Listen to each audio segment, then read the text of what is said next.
চব্বিশের গণ অভ্যুত্থান, যেখানে রয়েছে শত শত স্বজন হারানো পরিবারের শোক, নিস্তব্ধতা আর শূন্যতার গল্প। স্বৈরাচার বিরোধী আন্দোলনে প্রাণ হারানো এমনই এক গল্পের নাম মিরাজ হোসেন। 2024 সালের 5 অগস্ট বিজয় উল্লাস করতে বেরিয়ে আর বাড়ি ফেরা হয়নি। মিরাজের বাবার আক্ষেপ, তাদের পরিবারের খবর রাখেনি কেউই।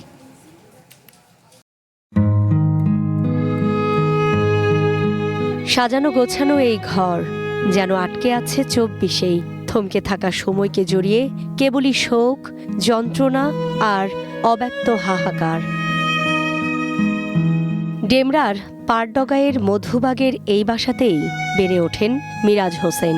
2018 সালে কোটা সংস্কার আন্দোলনে সক্রিয় কর্মী ছিলেন। 24-এও বৈষম্য বিরোধী আন্দোলনে নেমেছিলেন রাজপথে। জুলাই গণ অভ্যুত্থানে পতিত সরকারের পদত্যাগের খবর পেয়ে বিজয় উল্লাসে যান মিরাজ। মাথায় দেশের পতাকা আর চোখে পরিবর্তনের স্বপ্ন নিয়ে বের হলেও ঘরে ফেরেননি আর।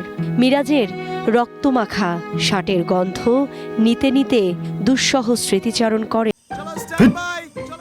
লাইফে কোনো কিছুর গ্যারান্টি নাই, তাই ইন্স্যুরেন্স করুন সিটি ব্যাংকে, কারণ ইন্স্যুরেন্স করলে সিটিতে সুরক্ষা পাবেন নিশ্চিন্তে। তার বাবা, আমি অনেক ডেকেছি বাবা, মিরাজ কই রেখে গেল আমার। 24-এর 5 আগস্ট যাত্রাবাড়ি থানার সামনের এই জায়গাতেই পুলিশের এলোপাতাড়ি গুলিতে নিহত হন মিরাজ হোসেন। শহীদদের স্মরণে এখানে স্থাপন করা হয়েছে নাম ফলক। প্রতিদিন না হলেও নিয়ম করে আসেন মিরাজের বাবা আব্দুর রব। নাম ফলকে হাত বুলিয়ে ছেলেকে ছুঁয়ে দেখার ব্যর্থ চেষ্টায় সময় কাটে তার। এই যাত্রাবাড়ি থানার সামনে টিয়ার সেল, সাউন্ড গ্রেনেড, ককলেট, বিস্ফোরণ, যত ধরনের বোমাবাজি ছিল এই থানার থেকে মারছে। কিয়ামতের আলামত আমি দেখছি কিভাবে যে রক্তাক্ত সন্তানরা চলে আসছে। কে যে আহত, কে যে নিহত আমি বুঝতে পারি নাই, কিন্তু আমি জানি না আমার সন্তান গুলি খাইয়ে যাত্রাবাড়িতে। এক রিস্কাওয়ালা বাবা তারে গাড়ির ভিতরে, রিস্কার পাওয়ার ভিতরে ফালাইয়া গরু যেমন চামড়া ঝুলাই নিয়ে যায়, আমার সন্তানের দেহটা শিখিভাবে ঝুলাই নিয়ে গেছে। মিরাজকে হত্যার দায়ে তৎকালীন আওয়ামী লীগের ক্ষমতাসীন 7 জনের নামে মামলা করেন আব্দুর রব। মামলার চার্জশিট সম্পন্ন হলেও এখনও অপেক্ষমান তালিকায় বিচার প্রক্রিয়া।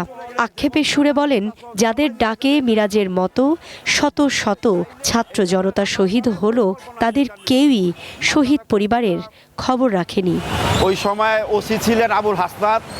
আমি তার বিরুদ্ধে যখন মামলা করতে যাই, পুলিশ মামলা নেয় না। আন্তর্জাতিক ট্রাইব্যুনালের মামলাটা হয়ে গেছে, কিন্তু চার্জশিটটা জমা দিচ্ছে না। কেন দিচ্ছে না আমরা রাষ্ট্রের কাছে বলছি, রাষ্ট্রকে আমরা দেখবো এই পর্যন্ত মামলাটা আছে। আজকে 2টা বছর হয়ে গেল, সাজ্জিদ একদিন এখন আসলো না যাত্রাবাড়িতে, নাইত একবারও আসলো না, হাসনাত আব্দুল একবার আসলো না। এই যে মিরাজের মতো যাত্রাবাড়িতে যারা শহীদ হয়েছে তাদের জন্য আজকে তুমি সংসদে গেছো। তারা যে বলে শহীদ পরিবার, তারা মুখে একটা অন্তর আর একটা।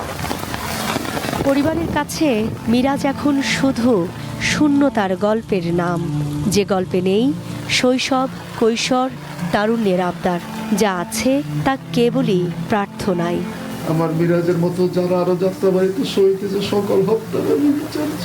শুকুর নামির, ওয়ান নিউজ, ঢাকা।